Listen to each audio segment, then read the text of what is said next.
97% of businesses fail out of 34 million, and most of them stay at 3 million or less.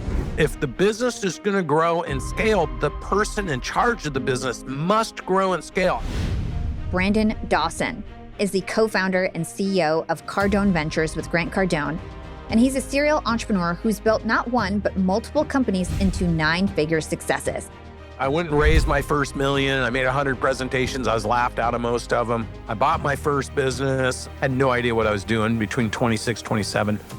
You ended up selling your next company for a lot of money, like 77 EBITDA. Why do you think you were able to sell it for so much? Bootstrap your company, be in control of it, and learn to force the company to make money. And if the company doesn't make money, there's sort of like a bottleneck or a plateau at 3 to 5 million that a lot of businesses hit. How do people get over this? You shouldn't be trying to push your business by spending more money and by hiring more people and by buying more assets. You should be trying. Hey, young and profiters, there's a big difference between growing a business and actually scaling one. Because sometimes what looks like growth is really just more people, more expenses, more stress, and a founder still carrying the whole business on their back. Today's Yap Classic is about what it really takes to stop chasing growth blindly and start building a business that can actually scale. We're bringing back my conversation with the brilliant Brandon Dawson, the co-founder and CEO of Cardone Ventures. Brandon went from being voted least likely to succeed in high school to building a multiple 9-figure company and selling one for over $150 million. And in this episode, he shows us why your business will only grow as far as you do as a leader. So lock in, Yap fam. If you're ready to 10x your leadership, your money, and your mindset, it's time to think bigger with Brandon Dawson. Brandon, welcome to Young and Profiting Podcast. Yeah, thank you for having me on your show. Yeah, I'm super excited for this conversation. And today you are a scaling expert. You know, you've scaled multiple companies to over $100 million. You're the CEO of Cardone Ventures. But when I was doing research, I found out that in high school, you were actually voted least likely to succeed, which is really surprising, considering how far you've gone in life. You're probably the most successful person that has come out of your high school. So talk to me about how that happened and, you know, what kind of a chip that put on your shoulder as you kind of grew up. Yeah, you know, it's interesting. I don't think school has any determination on who somebody's ultimately going to become. And the one thing I was in school is I was very competitive in sports. In fact, it's the only reason I cared about school. My parents told me if I got less than a C average, they would not let me play sports. So, I mean, honestly, the only reason I did anything in school was so I could play sports. But I graduated from a little tiny school in the middle of nowhere in Corvallis, Oregon, and it was kind of a joke with my classmates. I mean, it was a small school, 35 of us in our class. We had all been going to school together, most of us since the 7th grade. I was kind of the athlete / class joker. And so it was kind of a running joke because I was the one with the worst grades. And so I didn't go to school because I loved school. I went to school so I could play sports. And as soon as I was out of school, I was out of that little town too. Yeah. And you didn't go to college. You just went straight to work. Well, I tried. I went for a few months until they told me I was going to fail math and have to do it again. And I was like, I'm not doing this. I'm going to do something I'm excited about. And I moved up to Portland, Oregon, and started inside sales, and then very quickly moved to Atlanta, Georgia, become an outside sales rep for a device manufacturer. And that's where I really kind of grew up and realized I love selling. I love the randomity of traveling around to 11 different states at 18, 19 years old, and really just learned to grow up working with older people. And it taught me a lot about how to communicate. Mm. And initially, you first started working with your family, right? Your family was in like the hearing aid business. You started working with them. And then you eventually got fired by your own family or kicked out of the business. So talk to us about what that was like and then how you ended up starting your first business on your own. Yeah. So you know, it's a long story, but when I was 8, my mom married a guy that invented the in-the-ear hearing aid, and it was a startup. And so by the time I was 23, 24, we were the largest manufacturer in the world. And I had been inside sales. I had worked in every area of that business. And I was the youngest of all the kids. It was a mixed family. But by the time I was 24, 25, I was running North American sales. I was director of U.S. sales. I had hired and fired all my older brothers. And my parents started going through a pretty vicious divorce that went on for like 7 years. And about halfway through that, the new family was coming in, whom I was very close to and then still very close to. But I just felt trapped between my mom and being in the way of the new family. So I just removed myself from the situation, decided I was going to be an entrepreneur at 26 years old. Mm. And so you took your skills from that industry and you started your own company and you ended up scaling it and selling it, going public at 29 years old. Yeah, well, it wasn't such a great success story. I went and raised my first million. I made 100 presentations. I was laughed out of most of them. I bought my first business, and I was the only person ever at that point to consolidate the hearing care space. I had no idea what I was doing between 26, 27. Finally, Warburg Pincus backed me, and at 29, I was the youngest person to ring the opening bell of the American Stock Exchange. It was phenomenal. The experience was unbelievable, but trying to go from 0 to 75 million in 3 years, buying, 130 businesses was not easy. It taught me a lot. I learned a lot about Wall Street. And then one day, right at the point where I was going to be unbelievably valuable, they said, "We're selling your company." So I didn't get fired. They just sold it out from underneath me, and I went and started over. Yeah, so that was a company called Sonus, right? Sonus, yeah, Sonus, Sonus, yeah. Okay. Well, we've got a lot of entrepreneurs tuning in, and you starting a company at such a young age, you raised money. What are some of the lessons that you learned from that first experience building a business? Like, what are some of the key lessons that you learned that you were like, I'm never going to do that again if I start a business? Patience, perseverance, and persistence. Because I made hundreds of presentations. I was laughed out of most of them, to be honest with you. I tried to buy. I had a deal flow of $500 million of businesses. I couldn't raise enough money fast enough to close on them. I couldn't integrate them fast enough. I couldn't systematize them. This whole idea of creating a platform company where 125 to 175 million, you have all the technology, all the systems, all the people, all the leadership, all the marketing, sales, everything's perfect, everything's flawless. It sounds great, but it was a beast trying to shove it all together in 5-6 years. And about the time I shoved it together and we were going to be a global leader was in 2001 when the tech industry busted. In my private equity group, I was in a fund. And they said, "Hey, we're liquidating the fund and we're going to turn all our equity to cash." And of course, getting flushed into that system wasn't something I was very excited about. But I learned the most important thing is I was a victim of private equity for a year or two until I realized I kind of created my own conditions. And I also was a victim of the time. I mean, 2001, there was a lot happening. And then September 11th happened and everything changed. The point here is the biggest lesson is I want to be in control of my destiny. I didn't want to use anybody else's capital. I never wanted to be in a position where somebody could flex on me, tell me what to do, and certainly sell my company without me wanting it to be sold. So I decided I was going to reinvent how businesses were built for small businesses. And the marketplace was showing me a huge opportunity because 97% of businesses fail out of 34 million. And most of them stay at 3 million or less. So I just saw a massive opportunity to reinvent how small business can be scaled up. I want to double tap on this because it's really interesting. One thing, I didn't get to introduce myself properly when we first started. I'm an entrepreneur myself.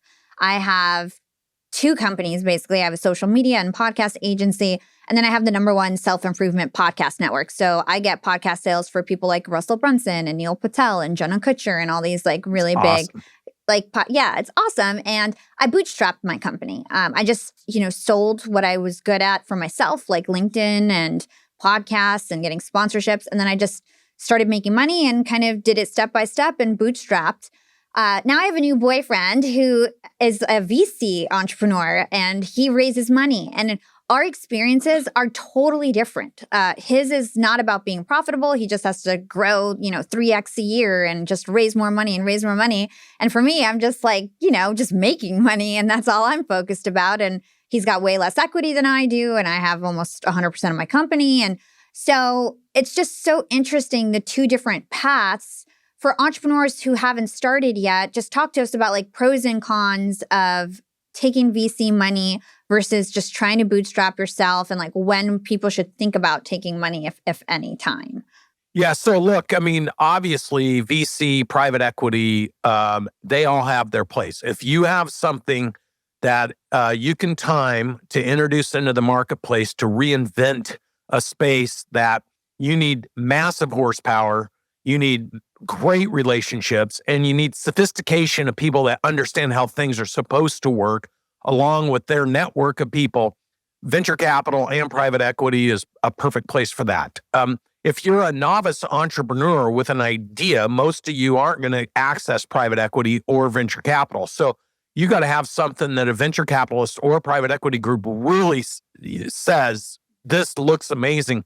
So you could spend all your time pitching to never get a deal. So you can waste an enormous amount of time with your concept of your business and never find funding for it. And you got to remember 97% of all businesses fail. So if I'm a VC and I've got $100 million, and I'm going to go put $3 million into 33 companies. I only need one of them to work, and I can still get my returns marked at 3, 4, 500%. Whereas if you're the entrepreneur and you're one of the 33 that succeeds, that's great. But if you're one of the 32 that fails, they'll also cut you off at the knees faster than you can blink. So it's not for the faint of heart, and you better have a solid plan. And here's the thing about businesses, and you'll know this more than most people understand. The what you do is only going to get you so far. It's who you do it with and how you do it that's going to scale and create value. And so you can have the greatest idea and be the smartest technician and be the greatest inventor, but most likely at some point you're going to screw it all up because you don't understand leadership. You don't understand all the science behind actually finding, attracting, aligning, and developing and keeping great people. You don't understand how to actually properly run a sophisticated financial organization that's responsible like a public company would need to be. And so all these things get learned through trial and error. And VC is not patient money, and private equity usually has a fuse on it, somewhere between 4 and 7 years. And if you're trying to personally scale up and learn all these different things, at the same time, you've got to create the product, deliver the product, make the product work, make sure it's differentiated in the marketplace. That timing usually doesn't work out. So they start bringing new people in and they start cramming down, and you need more funding. And next thing you know, you don't have control of your company. They do. And they've got better choices because the thing you built worked, but they don't need you involved anymore. And you don't know how to handle the other aspects of the business, which is how and who, and you end up getting replaced. And that's usually, and Steve Jobs even went through that cycle. So that's usually what happens. And if you don't have the stomach for that, and statistically, if you're going to be the 32 that fail versus the one that succeeds, then I think there's a different way to do it, which is the way you did it and the way I've done it now 4 times over. Which is bootstrapping and just... Yeah, I love that. Okay, so you ended up selling your next company for a lot of money, like 77 EBITDA, when usually things sell for like 4 to 8x, right? Yes. Why do you think you were able to sell it for so much? And did you do that intentionally? Like, were there things that you did intentionally to ensure that you were going to sell so much? Yeah. So when I launched the business, first of all, I was the first person to create a what I call a reverse consolidation equity model. The problem with consolidation is you go raise capital from VC or private equity, you go out and start acquiring a whole bunch of other people's problems. Then you got to systematize them. Then you need to build leadership. You need all this complexity. And so usually you go through a period of when you're buying, you go through devaluation on your way there. So you're always trying to raise more capital. You're always got the idea you could be out of business anytime. So more money, more money, more money, more money. Your story gets diluted. People stop believing in you. Every time you do a valuation, the next round of valuation, it gets less in value because you need more money. And so you go through all this, what I call the devaluation cycle, when you're using other people's money, and then you ultimately lose and give up control. And then it becomes, is it really worth it, with everybody mad at you and things not working? And those are the cycles. So if you know that that's what you need to be prepared for, then the other option is bootstrap your company, be in control of it, and learn to force the company to make money. And if the company doesn't make money, you don't have a lot of headaches because you don't have a lot of people. And if the company does make money and you set up your reserves, you have enough money to invest in the next iteration. And if you make a mistake, you don't have somebody cutting your throat because you don't know what you're doing and they're going to get rid of you. And so I would look at, when I was running around with my private equity groups, I was looking at what they would define as platform companies. A platform company is between 125, 175 million. It has leadership, it has systems, it has processes, it's profitable, it's predictable, it's got growth trajectory, and it's dependable, because all private equity, venture capital is entirely different. Private equity likes to invest in things that's predictable, it's consistent, and it has upside. Otherwise, they're not interested in it unless they're going to consolidate it into somebody else they like, and they're just investing in you to get rid of all you and the people around you. So you got to know who you are and what kind of target you are, because a lot of people are excited. Oh, I'm going to do a deal with private equity, and then they close, and then they're fired, and their team's wiped out because they were a bolt-on, or they were a plug-in, or they were a whatever. They just got rolled inside of somebody else's organization. So seeing all this, I was like, how can I, in the small business space, create multiple platform companies?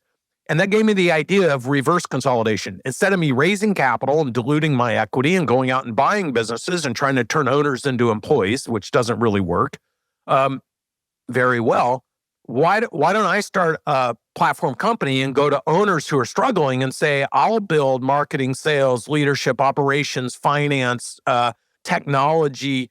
You can offload all that to me, and instead of me buying your company, I'll give you equity in my company, with the right to swap to buy into your company at a predetermined valuation. And I was told it wouldn't work. The SEC said I couldn't do it. All this taxation issues, franchise laws, I bumped up against all that, but I was able to create a workable model that I launched in 2006 with the idea that if I could build a prototype to consolidate a vertical, I could do it across hundreds of verticals. I launched that business, Bootstrap, built the rules and requirements of how I wanted to build a business without needing anybody else's capital, and read a lot of books to really become an expert in the things I was not good at the first time around. And then all of a sudden, by 8, 9, 10, I was Inc. 500, Inc. 5000, fastest growing this, fastest growing that, entrepreneur of the year. And so I hired a research firm when the market went to shit in 2009 because of the real estate space. And I was able to hire FTI, a billion-dollar research firm, and I looked at 10,000 verticals. I hired 8 people inside from Wharton and Stanford, and I wanted to understand what makes businesses work, what causes them to fail, what are the things that we could create from an infrastructure, and I built what I call now the transformational growth platform, which is taking belief, operational effectiveness, and leadership, and in the center of all that, scaling it from 0 to $1 billion. There's 11 breakpoints from startup to $1 billion we identified, 7 from 0 to 125 million, and just reverse engineered based on the businesses that proved they could become a platform, exactly what's involved with doing it. And I built basically 10 elements, 76 sub-elements, and 240 things you got to master to get to 125 million, and then it multiplies that to get to $1 billion. And I built it all off the research with the idea that when I sold my business, I was going to start a new company, which is Cardone Ventures now. And then one of my mentors told me in 2013, you can't just go start a whole bunch of new companies if you don't prove this concept to work, where you're using a shared equity model with your clients versus a cram down acquiring model. You got to prove the cycle. So what I did is I looked at all the highest valuations paid for businesses with the same research company. And I said, why did some of these businesses sell for 30, 40, 50, 100x EBITDA? Like, what did they have? And I took that, put it on top of the other model I created, and I had an idea in 2013. If I position my organization like the highest valued companies that sold, and I sold it the way they sold, I could command one of the highest values for me and my partners. And I went, and in 2015, I did a roadshow, 8 specific targeted potential buyers. And these are sophisticated, like EQT out of Europe, $56 billion PE group, Siemens Medical. These are not small companies. And I pitched them, and my pitch was, I'm Brandon Dawson. I have a $35 million company that makes $2.2 million in EBITDA. I've reverse engineered your business, and if you acquired me, I would add $2 billion worth of value within 36 to 48 months, and I want 10%. That was my pitch. I was told it would never fly. I had 8 presentations. I had 8 bidders. It was a reported 151. It was an actual 189. It was better than 77x EBITDA. And the company that acquired me was $1 billion. And within 3 years, they were $4.5 billion in value. Wow. That's really incredible. You're so smart. I feel like you just think like so much differently. One of the things that you mentioned is that significant cash reserves were really important for you when you were, growing your business. Talk to us about the importance of having cash reserves and how you think about it and what is a good amount of cash that we should have on hand. Yeah. And the reason that was a rule is because literally 4 years of my life in the previous company, I would be sweating by 10 o'clock in the morning every other week because I'd have payroll coming and I was always short 200 grand, 300 grand. And I was dialing for dollars and I was scrambling to try to get money. And I was like, I am not going to live that way. I mean, it's so horrible. And for any entrepreneur that's living that way today, there is an alternative. The alternative that I decided I was going to create a rule for myself when I started my company. I turned the whole idea of revenue, profit, and cash into a game. And so what I did was when I launched my company, I had 90 days of cash. And I told my team, for every 2 weeks, here's the target we have to hit in revenue. And it buys us 2 more weeks of being in business. And when we launched that business, June 15th, 2005, I had literally 90 days of capital. My target was to generate 15,000 in the last 2 weeks of June. I generated 76,000. So then my goal was to get 30 days of cash reserves. So if I went to 0, I could live for 30 days. That was target 1. Target 2 was 90. Target 3 was 180. Target 4 was a year. Target 5 was 18 months of cash in my account. So I never had to think or worry about money. It showed a discipline in the business. Well, within 36 months, I had 18 months of cash in the business in the bank. I never once thought about money in that 14-year cycle. I was running events with 1,400 people that I would pay for millions of dollars. Money became zero issue, and that's the discipline, and that's how we teach business owners to grow and scale. Consequently, I launched this business with Grant Cardone 6 years ago, and I said to him, we're going to launch a business. We're not going to use any money. I don't want you to put any in. I'm not going to put any in. And I said, in the first 60 months, we're going to go from dead stop to 125 million in revenue, and then the next 60 to $1 billion. And so we just finished our 5th full year. It's 5.5 years. And last year, between Cardone Ventures and 10x Health, which I bought Gary Brecka's $1.5 million business, and then turned it into a $125 million business within 36 months. So between the two businesses, we own 99% of 10x Health. And Cardone Ventures, last year we did $240 million in revenue. We made $45 million of EBITDA, and we've never borrowed a dime. We've never invested a dime, and we have cash reserves about $50 million. Wow, that's really awesome. So do you recommend like 18 months be like the ultimate goal for entrepreneurs to have on hand? Look, it's all about, people will say you don't need 18 months. So of course you don't. But if you had 18 months and all of a sudden you can buy a competitor and you had extra cash, that would just accelerate your growth cycle and you have confidence to be able to run it. But if you don't have 18 months and you've got 1 month, you're never going to buy anything and you're never going to risk anything. You are going to, you know this. I don't know how many people you've probably hired thought they're going to save my life. And then you're firing them 6 or 9 months later, like they didn't do shit. They caused problems.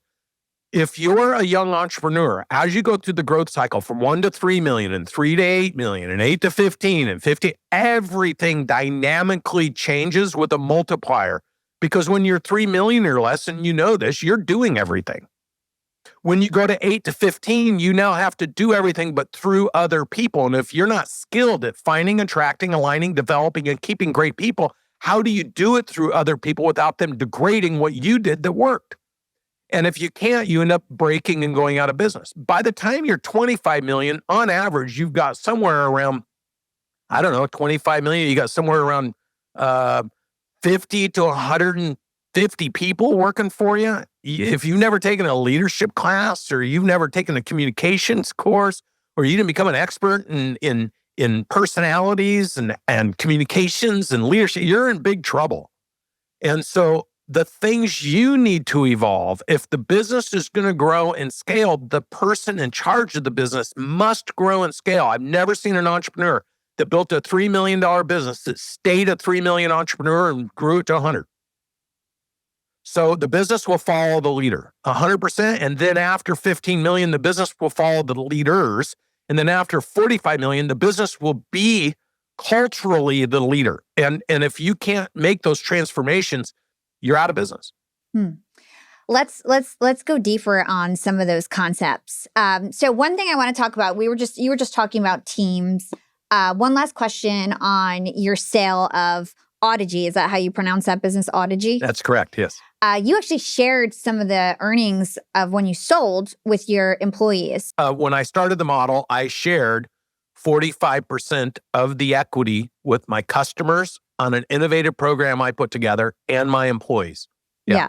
So your employees knew when you were hiring them that was like part of their compensation package. This is where most business owners, John Maxwell talks about in 21 Irrefutable Laws of Leadership, law of picture. Where there's no picture, people get lost. They get confused. They don't know where they fit into the picture. So they start emotionally self-selecting in or out of certain things. And how many times do you think a business owner sat back and said, man, I was just getting ready to promote that person, and then they quit? Well, because that owner did not paint a picture. There was no destination. The employee could not see themselves inside of the owner's bubble. They couldn't translate, if I'm here 8 years or 12 years, what do I get out of it? How much could I put in my bank account? How wealthy could I become? Because no business owner generally starts their business with a 10-year plan showing valuation enhancements and increases and what it means to the individual, because they build it year by year, step by step, brick by brick, from the ground up until it traditionally collapses, because at some point your best people feel overwhelmed, overworked, underappreciated, and they have options.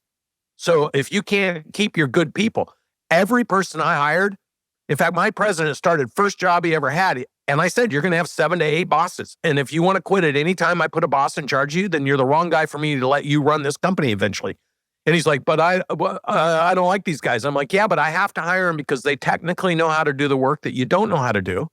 And what makes you great is you culturally understand the organization and you represent the brand. But if you culturally, operationally, and financially don't learn to integrate those 3 things, you can't be in charge because you won't understand how to grow the people underneath you. So you have to have the competency to do the job, not just the confidence to do the job. And so everyone understood. And when I sold the business, 65% of my leadership that got 15 million out of the business, it was the first jobs they ever had in their career. Wow, that's incredible. All right, so let's move on to like some of your scaling and leadership principles. First off, you always talk about the difference between the word scale and grow. Can you talk to us about the difference? Scale versus scaling. Yeah. People confuse those things. Scale is maximizing what you have. So if you're at 10 million in revenue and you're making 15% profit, before you try to go to 25 million, you should try to go from 10 million in revenue to making 3 million in profit. That would be scale, maximizing what you have. Scaling is the rapid expansion of what you can prove works. So now, once I'm 10 million and I move my 1.5 million to 2.5 million of profit, and I'm feeling like that's a really good spot for our organization. So instead of trying to just bank a bunch of revenues, I'm actually trying to increase the bottom line, create bigger cash reserves, create discipline into the organization. And basically, once you do that, and then you're like, okay, I'm going to hit the go button because I have safety. I have cash reserves. I have great people. We know what we're doing. We were able to improve the performance of the organization, not just chase revenue. And now I'm going to bump to the next level. Because the thing is that each time you bump in 10 million increments, what got you to that 10 million isn't going to get you to the 20, and what got you to the 20 is not going to get you to the 30. And if you're the main driver of the business, you have no idea what you're doing. And if you think you're going to hire anybody to come fix your problems between 25 million and startup, you're wrong. Most people you bring in will break your business because they're bringing in the context of their problems from their other jobs, and they're bringing them into your little business. So if you want to go from 0 to 25 million, you're just going to have to concede that you have to home grow that team if you've never done it before, because you don't know what that team actually looks like. And you've met plenty of people that are like, oh, there's 6 million in revenue. Here's my CEO. Here's my CFO. Here's my COO. Here's my CMO. There ain't no CEO, CFO, CMO that is worth their weight of anything you're paying them at 6 million in revenue. Those are $75 million to $125 million jobs. Somebody considering their CFO and their CMO at 6 million in an organization like ours or yours would be a director level. someone making $80,000 to $150,000 a year. They don't know anything about a $25, $50, $100 million business. So what happens is business owners hire these people in, they get close to them, and then they're constrained by the competency, the skill set, the leadership abilities, and the thinking of the person they gave a big title to, but they've never actually run a big company. And so now they're stuck, and all the decisions that are going to be made across the spectrum of 5 or 6 people are all going to be wrong because nobody's ever done it. And so you just have to own that. And if you want to build a $25 million company, you have to say day one, I have to grow into being the kind of leader and responsible business owner that knows how to build a $25 million company. Once you make that commitment, you're like, what does a $25 million responsible, profitable, successful business look like? And if you don't go out and find that data, then you have to concede you're building your business through trial and error. It's the slowest way to do it. It's the riskiest way to do it. And if you let your ego get involved, you're going to go out of business. Why don't we take my business as like a case study, and you can kind of tell me like, what do you think I should do? Or like, because I'm kind of at like a pivotal point. So my company made $7 million last year. How many employees do you have? I have about 9 US employees and like 40 international. So actually our talent, we do a lot of international talent, lots of people in India and Nigeria. And then I have about 9 US employees. In terms of my executives, I just have 2. I have one girl, Kate, who helps me run my social media agency, and then my business partner who helps me run my network, who's like more of my COO. To your point, we don't have like, fancy titles. We don't have a CEO. We have like somebody who helps us with finances, but he's, not a CFO. And I haven't really spent a lot of money hiring executives yet, because to your point, I feel like when I do hire expensive US hires, they don't do anything. Like they're not helpful. Especially at this stage, because to your point, they don't know enough. And I'd rather like, Kate, for example, who's one of my highest paid employees, she was an intern that started with me 7 years ago. Exactly. Yeah. So talk to me about like what, we want to get to $30 million in the next 3 years. What do we do?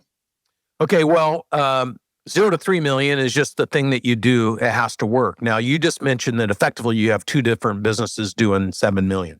Yeah, I have 2 different businesses doing 7 million. My podcast itself makes $1 million a year. It makes $1 million, and the other business makes 6?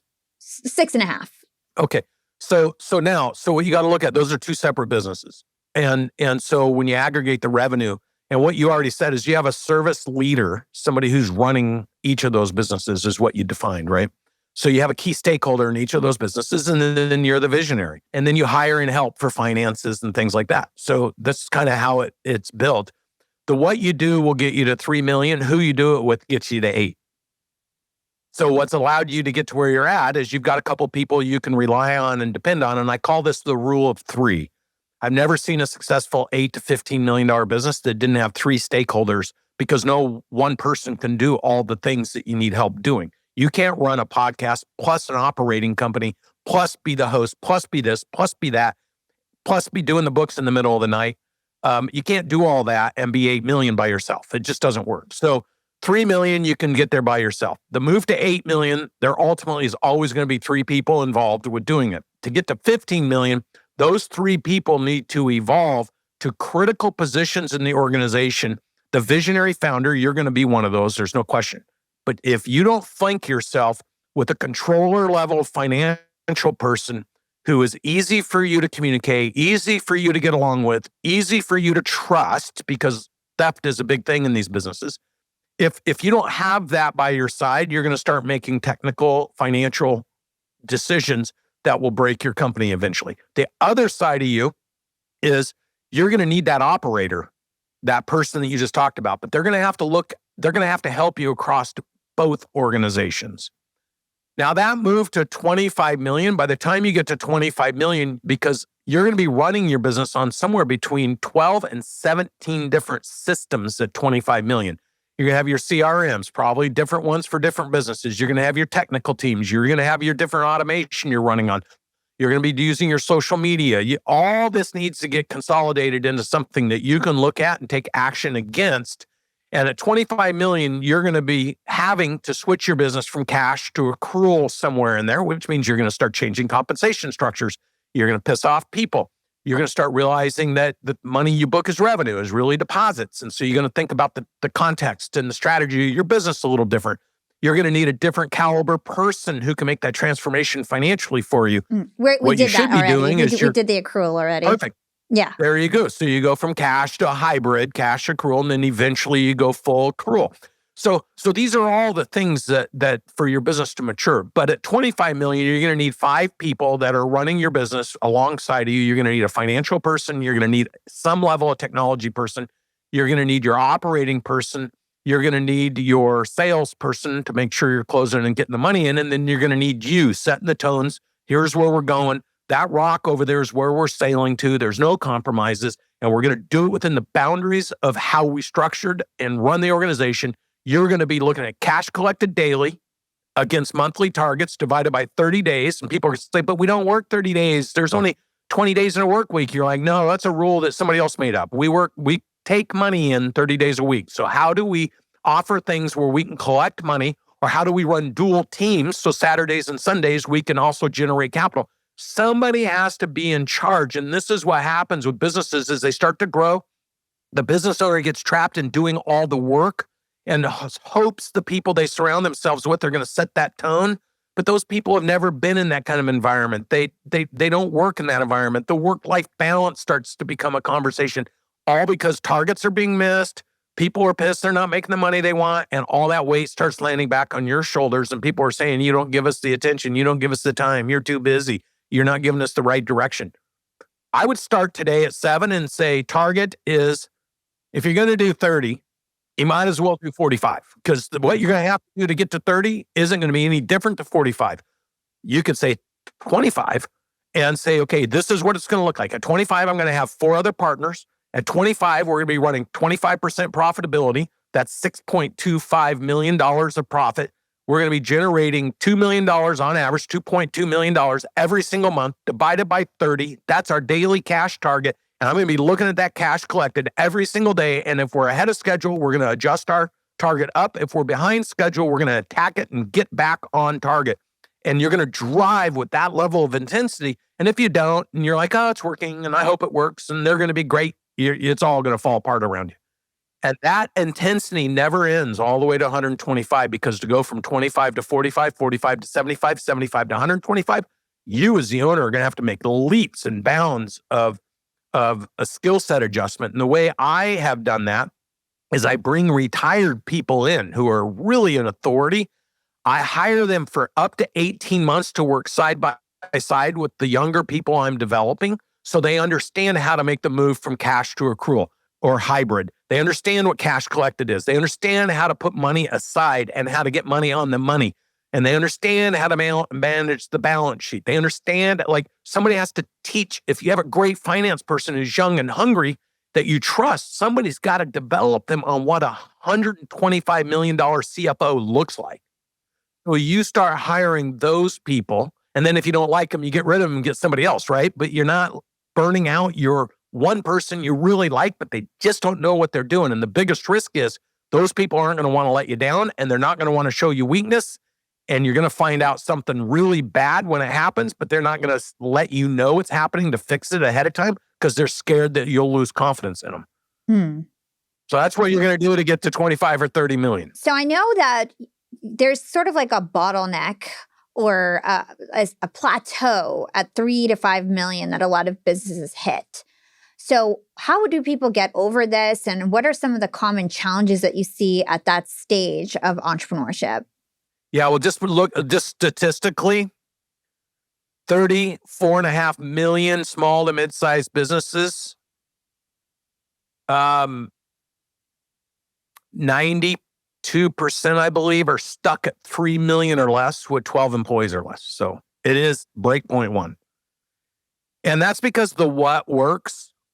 And then you hire a friend or two, and then maybe you got your daughter or your wife or your mother working in the business, and so things are kind of working because you are good at what you do. Now you're at 3 and you're stuck, and your profitability is shrinking, and you don't really know how to manage your business well because you have all these personalities. You're not exerting leadership because you don't want to upset your mother-in-law and your daughter, or your wife. And so there's people are tiptoeing around each other, but now you're spending more money. You're hiring marketing agencies, you're hiring employees, you're buying vans, or you're increasing your location size because you're pushing your business to growth.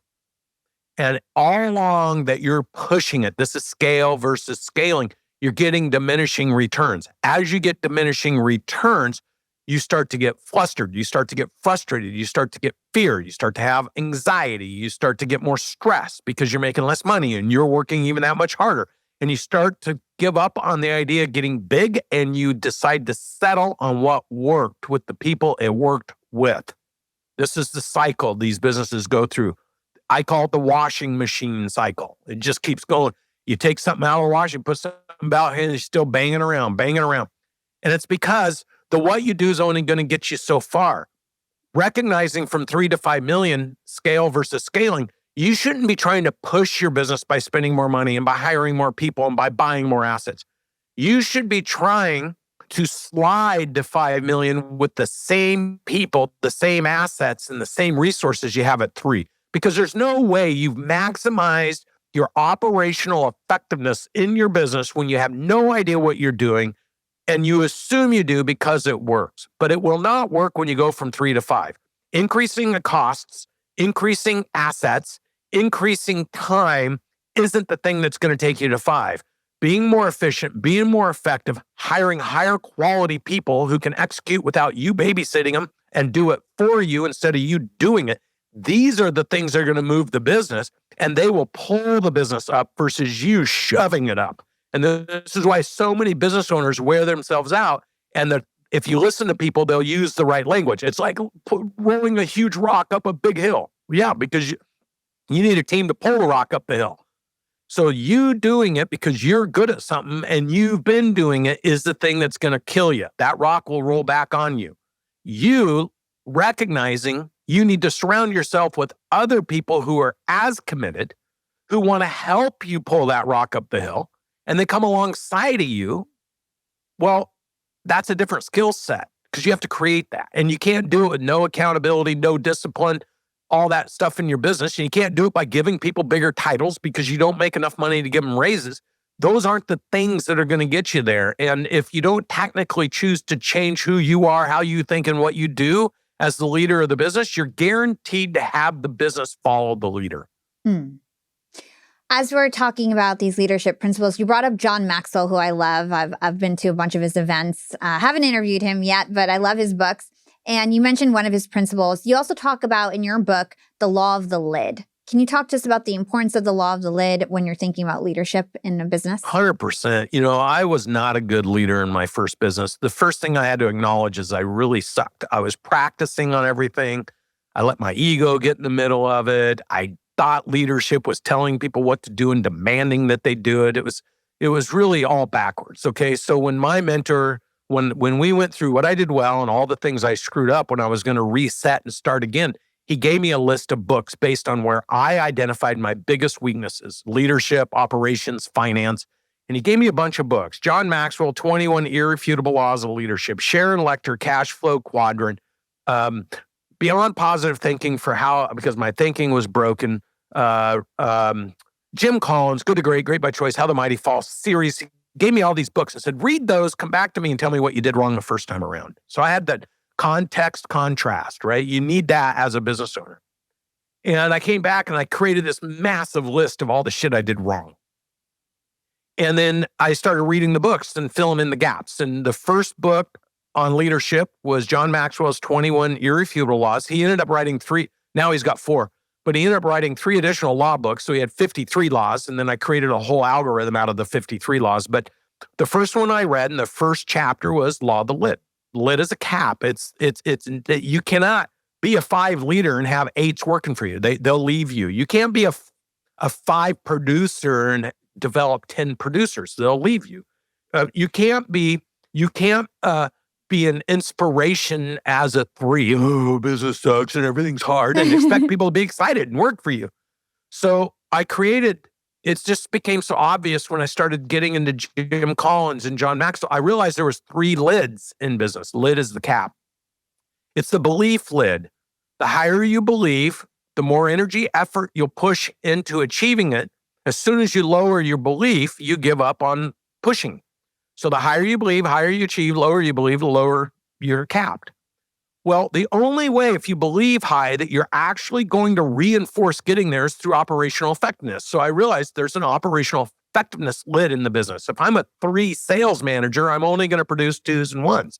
If I'm a 3 producer, I'll have 2s and 1s. So the only way for the business to grow and scale, proportionate to my belief about what's possible, is if my operational effectiveness grows and scales. So conversion, all the numbers and the stats and all those things have to grow, or eventually I go, oh, it's not going to happen, or my team says, oh, he's crazy. He believes he's going to be 100 million, but he's been doing 3 million for 10 years. Nobody believes me anymore. Well, to have high effectiveness and operational effectiveness and to have a high belief, there's 3 stages of leadership I identified. First is the me leadership. Do I have the patience, the persistence, the perseverance? If I really believe in getting to 125 million, I am never giving up until I get there. I don't care if I fail 1,000 times. I don't care if, I'm going there. Okay, now, that takes strong me leadership. People are like, oh, we can't do it. It's not going to work. Screw it. I'm going there anyway, right? Strong me leadership. If I lower my me leadership, I am guaranteed everyone around me is going to lower their leadership expectations. But once I start going, I have to create we leadership, because that move from 8 million to 15 million to 25 million is no longer me propping everybody up. It's the core leadership team telling everyone and inspiring everyone, we can do it, we can do it, we can do it. I can't do it all by myself. But something magical happens. So that goes from me leadership to creating we leadership, a group of us doing it. That'll be 3 at 15, 5 at 25. At 45 million to 75, if your business is still pushing, and it becomes us leadership. And the definition of us leadership I created was cultural leadership. Your whole group in your company is pushing and pulling the company to success.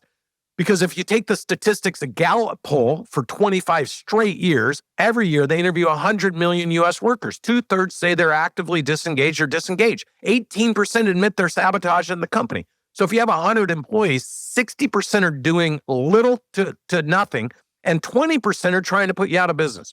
So that's a lot of weight for the business owner to hold themselves. But by the time you make those moves, your we leadership team's dragging those people. But at 45 to 75, your culture, your people who have been there and they're committed and they got your logo and they believe in what you stand for and they believe in you and they believe in where you're going and they believe they're going to win with you, they'll run off the bottom 30, 40%. And so if you cannot understand that it goes from me to us, or me, we, us, and you grow yourself, your lid, because those are all 3 different lids. That's why when people are like, oh, I'm a great leader. How many employees do you have? 20. You're just benchmarked against the wrong person. Like you're good from where you came from, but you're not good to what is available. And I think most people get stuck on where they came from versus what's really available. In terms of actionable steps that people can take to increase their lid, level up their lid, you mentioned a bunch of really great books, which we can put in the show notes for everybody. What else should people do? Should they get a mentor? Should they join an entrepreneurship group? It's a tricky subject. First of all, on the books, I consolidated. I took 15 books that I created my business model, and I highlighted. If you went to one of my events in 2008, you would have had 15 books in front of you, and there would have been 500 tabs and my notes as to why those 500 tabs are relative. I consolidated a majority of that for the belief aspect. So the 3 lids: belief, operational effectiveness, and leadership. I consolidated the belief into my book, 9-Figure Mindset. So if somebody's like, how do I take the shortcut to not having to read all these books? You can simply go to my 9-Figure Mindset and you'll get it. My wife wrote Start the Work and Teamwork, which is the people aspect of growing and scaling your business. And then my partner wrote 10X Rule, Sell or Be Sold, which is you for you and learning how to communicate your sales proposition. And then, of course, I would rip through the John Maxwell's the Lids books. He's got 4 of them now, or the Laws books. He's got 4 I would go through right now. So you can consolidate into just that group of books. But Sharon Lecter, 3 Feet from Gold. Everyone should read that and think about what's my one little thing I'm not thinking about where I could tap into the gold in my business, because most people do that wrong. Here's the net of it, though. If you're not committed to personal development beyond where you're at today, if you're not willing to grow your awareness, if you're not willing to really judge your overall effectiveness, if you're not willing to test into your own ideas on, are you actually evolving as a remarkable leader, or are you relying on what you've already developed for leadership skills? You have to be honest with yourself, because when things stop working, you've tapped out your lid. And then you're going to start defaulting to blaming everything around you. When the truth is that simply you chose not to continue to grow your lid. So the resources for this, there's plenty of these resources. Now it goes over to mentors and it goes over to advisors. And what I'll tell you is most people are communicating entirely to the wrong mentors and wrong advisors. They're what I call polling, asking people, what would you do? And what do you think I should do? And how did you do it? Or how would you do it? Well, the problem is they don't know what they really want to do. They don't have that clear picture of where they're going to. They're talking to the wrong people who have never done it, or maybe they did it, but they don't know exactly how they did it. So they give you the same thing you're going to get at Harvard, which is you got to be a great leader. You got to be strategic. You got to have a plan. It's like all stuff that's like, okay, how exactly, right? What is the specific exact way to do it where it builds one on another? And that's what I developed, because I realized it doesn't exist in the marketplace. The only way really today is trial and error. There's no science. So I wanted to be the first in the marketplace to create the science of scaling. And that's what we've done. So we've been able to show people now, since launching this business, I personally have created $200 million companies from dead stop, no invested capital, no debt. We've run $9 billion of businesses through Cardone Ventures. We've got a portfolio of about 230 business owners that are doubling and tripling in size.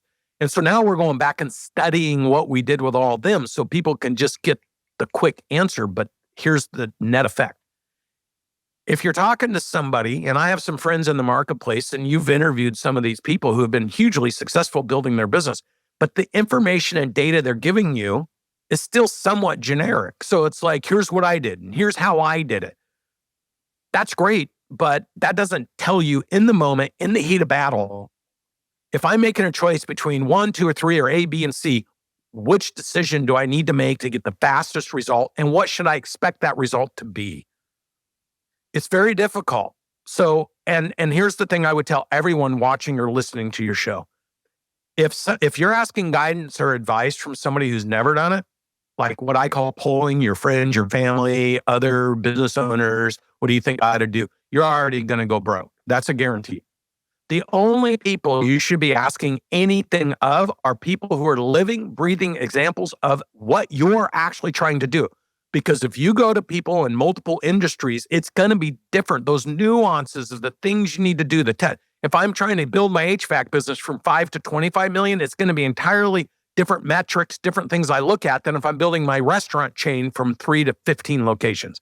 Because you're going to have a lot more employees, a lot more moving parts, a lot more inventory issues you have to manage versus the HVAC business. If I'm building the HVAC business and I'm comparing myself to the dentist that wants to have 100 locations, there are base similarities, but the nuances is what's going to make or break you. So you need to find people that are actual living, breathing examples in the thing you're trying to do. And here's a pro tip. If you're sitting here right now thinking you want to start a business, don't. Go find a business owner that has a $5 to $10 million business that's frustrated. They've been able to demonstrate that they're able to be in business, but they're not really growing. And perfect the art of identifying the perfect kind of client, how to communicate to them through what you do, what you teach people to do, how to promote to them so they can actually hear what you're saying, how to engage them to get them to be interested in what you're talking about, and how you can help them. And just work with a business owner and figure that out, because that's what most technician-owned businesses, 88% of them, never learned how to do, is to activate new clients because they started their business with friends or with an inner circle or a warm market, and they just built it till that ran out and tapped out at 3 million, and then they don't know how to promote and get new customers.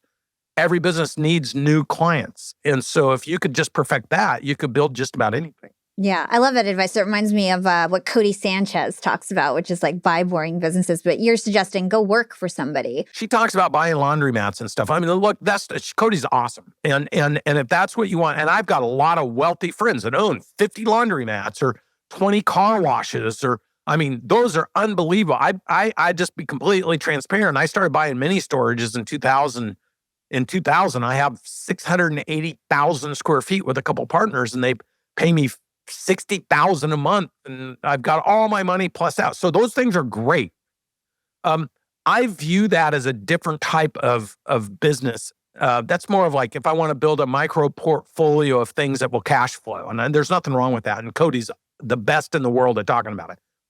I'm a business builder of businesses, things that actually can become 10 million, 50 million, 500 million, a billion. That's the market. I don't do startups. I'm not even interested in talking about how do I hire my first employee or my second employee. It's just, it's not my expertise or where I choose to spend my time. My sweet spot is 3 million to 100 million and 10xing that. And if you're a business owner and you're at that stage and you're frustrated, you just simply need to understand you just don't know what you don't know. And the hardest and slowest and most complicated and dangerous way to do it is through practicing, trial and error. And so you need a different solution. So if I'm in HVAC or dental or anything, who do I want to talk to? I want to talk to the dentist that built a 100 chain unit and sold it. I want to talk to if I want laundromats, I want to go find somebody. I learn from Cody, and then I go find somebody that owns 10 laundromats. And I say, look, you teach me how you did this. I'll go find 10 more and make you a 50-50 partner. Drafting is always faster than being in the headwinds by yourself. Every professional sport proves that out. In motorsports and in bicycling, is if you can tuck in behind somebody who's already moving quicker, you both move quicker. I'd rather learn from somebody who's a living, breathing, proven example in whatever I want to do, and I'd rather give them half of whatever I'm going to do, because that was my value prop to Grant. Grant, I don't know how to bring in millions of people into this audience and do all this social stuff, but I do know how to take a business owner and blow their business up and make it highly profitable and valuable. I'll give you 50% of a new company. I'm the managing partner. I control everything because it's my IP. You're my partner and own half. Once I prove to you and you feel that I'm credible in what we're telling you, my wife and I, we're business partners, then you just blow on us and tell people, go talk to my partner. And that's how we've created $250 million in 5 years with no invested capital, no debt. That's worth, probably a couple $2 billion right now, to be honest with you. So the idea is doing it by yourself is broken thinking, because you're never going to get big by yourself. Doing it and inventing an already invented space is stupid. So that's going to be a high condition for failure. So what is the fastest and biggest way to become successful? Find an example that's doing it. Make a commitment that you'll add value to them. Make a bigger commitment that if they teach you how to do it, you'll partner with them, and go become an expert in something that's already proven to work by somebody who's proven they know how to do it. There's $6 trillion of businesses getting handed off in the next 8 years from baby boomers who have 3, 5, 10, 50, $100 million businesses, and they never made any money. They're just giving those businesses away.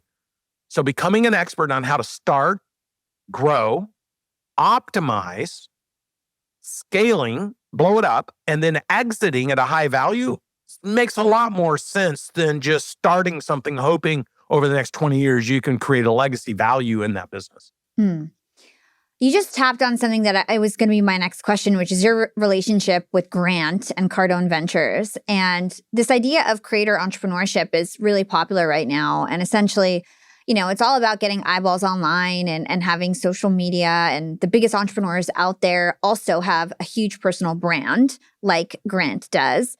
So talk to us about, why you teamed up with him and sort of how you see things evolving and why you thought having a partner who had a big personal brand was really important for your next company.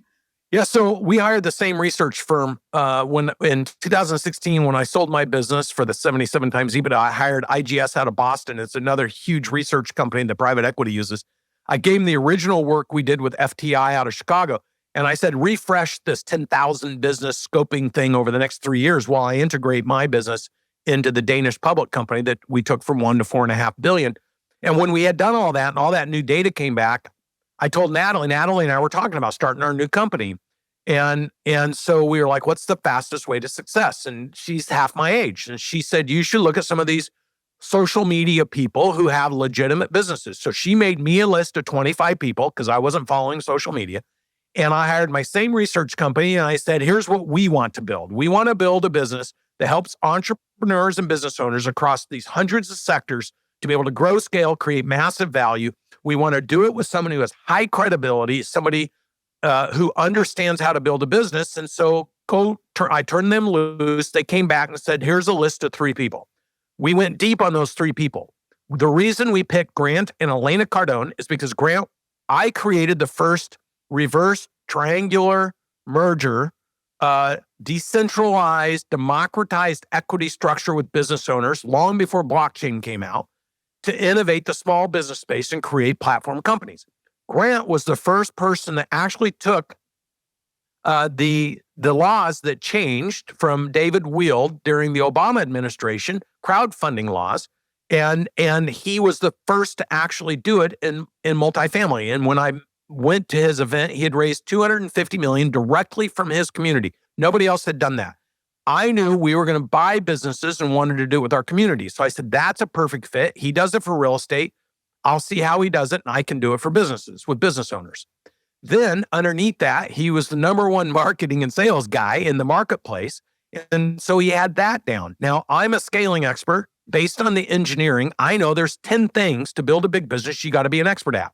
First, strategy. Second, promotion, marketing. Third, sales, conversion. Fourth, people. You got to find people. Fifth, you got to be able to deliver. Sixth, you got to understand your finances and get your numbers right. Seventh, you got to become a masterful leader.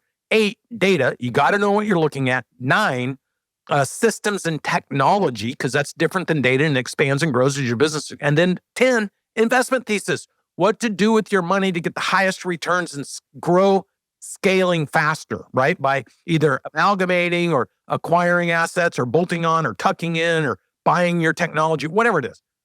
Well, he had the sales and marketing and investment thesis for real estate. I had everything else. So we went to that conference. My wife scoped it. We went there to say, okay, what does his audience look like? Who shows up? And while we were there, we had our list of all the verticals we were excited about. And we just started a meeting of 34,000 people. I never knew anything about Grant Cardone other than what I saw online. We went and bought seats, 35 grand, sat in the front row with the idea that if we didn't see what we wanted to see by the end of the half of the first day, we're out of there. We saw everything we wanted to see. We met so many remarkable business owners that were there. And we're like, why are you here? What are you doing with Grant? Well, it just so happens John Maxwell was speaking at that event. But John and his leadership team, whom Natalie and I are extremely close to for the last 10 years, we went to dinner the night before and we were talking about, I wonder what this is going to be like. I wonder what we're going to see. I wonder if it's all hype. Well, both of us agreed at the end of day one that this was an unbelievable thing that Grant was able to do. And I had decided that if he could put 34,000 people in a stadium on Super Bowl weekend with the lineup, I could look through the things I didn't like and I could hone in on the things that I was blown away by. So a few weeks later, we approached him. We met him there or whatever. But a few weeks later, we approached him and said, we'd love to talk about partnering. And the reason for that is he has a network of 25, 28 million people around this world. Most of them are business owners. Most of them invest with him. They have high trust with him. And he has his haters. Trust me, this whole social thing and media thing for me is new, okay? But it seems like anybody successful, half hate, half love. It just kind of seems like it is. And most are jealous. But he has now raised over $2.2 billion. We've first in the marketplace to do a Bitcoin-backed balance sheet, multifamily. That is going to become a $100 billion business. We launched our Cardone Equity Group. His audience has been phenomenal for my wife and I. We've been able to add value to his business. He's added value to ours. And to put it in scale, when we partnered with him, his training business was only $50 million. Today, it's 150. Our business from startup is 120, and our health business that we bought for $250,000 from Brecca's wife is 125, 130 this year. So in 5 years, we've created 3 businesses, all over 125 million, all profitable, all following the exact example of what we teach over 9.8 billion of business owners to do today. So we're extremely bullish. We're launching our private equity group, Cardone Equity Group. We're now out buying businesses with business owners that we have high trust and confidence in. We launched Cardone Financial Group. It's a whole series of financial assistance programs I've created for entrepreneurs and business owners. We have Cardone Ventures, which is our growth, scaling, and venture company for entrepreneurs. So what we see combined is a multi-$100 billion, maybe $1 trillion portfolio. As I've just opened Cardone Ventures, Cardone Financial Group, and Cardone Equity Group UK. We're opening our UAE branches, and then we'll be in Asia by the end of the year. So when I partnered with Grant, I said, I will help take the Cardone name to a global enterprise. That'll be my commitment to you. If your commitment back is to do all the things you're remarkable and teach me how to do it, and once you have confidence in my wife and I, let's just put our heads down and go full steam ahead. Well, after the 3rd year, he's like, dude, we're going to kill this thing. And it's been a remarkable relationship. And that's why we partnered with him, with the hopes that we would be exactly where we're at today, helping entrepreneurs and business owners create massive value, legacy net worth, having a great time doing it, and having our brand reach real estate, business, finance, a whole thing, and innovate the small to mid-sized business and real estate space and create a $1 trillion portfolio where everyone's winning with us. Mm-hmm. That's the idea. Yeah, you guys have done an incredible job. I've been hearing about you and Natalie for years now. And it's just so impressive what you've built with Grant and Elena, month going on here. So in terms of picking your business partners, I know you have I think it's 5 different elements that you look for in a business partner. Can you break that down for us? Yeah, well, first of all, that persistence, perseverance, and patience is very important. People who want it now and want to demand it now, we won't partner with those people. It's not even realistic. And most of them have businesses that aren't anywhere near how valuable they can be, and they just want it now, and they demand, and they're unhappy immediately. And it's the same behaviors that got their business in trouble in the first place. You have dealt with people like that in your marketing side. They hire you, then they bitch 90 days later, your marketing doesn't work, when the reality is they're getting more leads than they've ever gotten in their life, but their internal operations suck. And instead of blaming their people inside, they blame you, because that way they don't have to address their friends and their family and their people that have been around. So they go through these cycles. So what are we looking for? Open-minded, forward-thinking, high integrity, patient, persistent, and willing to persevere. And if they have that, we will dominate anything we put our attention on. So I end my show with 2 questions that I ask all of my guests. The first one is, what is one actionable thing our young and profiters can do today to become more profitable tomorrow? Yeah, great question. Identify the 3 things that create the most value in your business right now and put 80% of your attention just on those 3 things, period. Love that. And what would you say your secret to profiting in life is? And this can go beyond, business and financial, but what is your secret to profiting in all areas of your life? I accidentally stumbled on it in the walnut orchard when I hired all those people to come in and pick the walnuts. And I didn't know then the impression that would make on me now. But my absolute secret is understanding that the only way to get huge is to amplify and multiply through others by creating value. And if you can do that, there's an enormous amount of wealth creation, no matter what you're doing. And so in all my decisions, I never think about me. I think about the impact of the people who I'm either working with, working for, partnering with, advising, guiding, because if they're winning, I'm going to win all day, every day. And I just want to do one quick shout out, because I talked around it, but I didn't directly address it. Having the right partner. Partners, plural. My wife is absolutely a beast, and she's incredible. And Nat and Elena, Grant and Elena are also equally absolutely incredible. So surround yourself with people that you love, you admire, you respect. And here's the thing. I don't want to let any of those three people down. So for those business owners that really want the hack to success, stop thinking about yourself and become the absolute best partner to everyone you work around and you work with, and make yourself the center of that partnership. Instead of thinking about you, think about how can I just do something so amazing, because then everyone's going to love you and they're going to want to be your partner. Really good advice. Now, I didn't get to ask you about the walnut story. We kind of skipped over it in the beginning. So I'd love for you, if you've got like a minute, Sure. just so people understand the context and the leadership, principles that you learned when you hired those students to help you at the walnut farm. Yeah, well, I had been sneaking in past my curfew. My dad grounded me, and I was frustrated because they were going on a 2-week vacation. I was home alone, but he made me pick the walnut orchard, which he knew would consume my time between school, football practice, and working at the night deposit as a dishwasher till midnight. So I went to school the next day, and the seniors I was a junior, they put little notes on all our lockers saying senior fund drive. They were trying to raise $1,000 to go on a senior trip. And that was my first entrepreneurial epiphany. I went to the captain of I was a co-captain of the football team. I was a junior, and the senior I went to and said, hey, I think I could help you with that $1,000 or some portion of it if a few of you showed up at the walnut orchard. Because if I could pull the walnut picking forward, I could go spend the following weekend with my girlfriend, who I was terrified she would bail on me because she was going to Oregon State and I was in high school, right? So I was like, didn't want to lose her.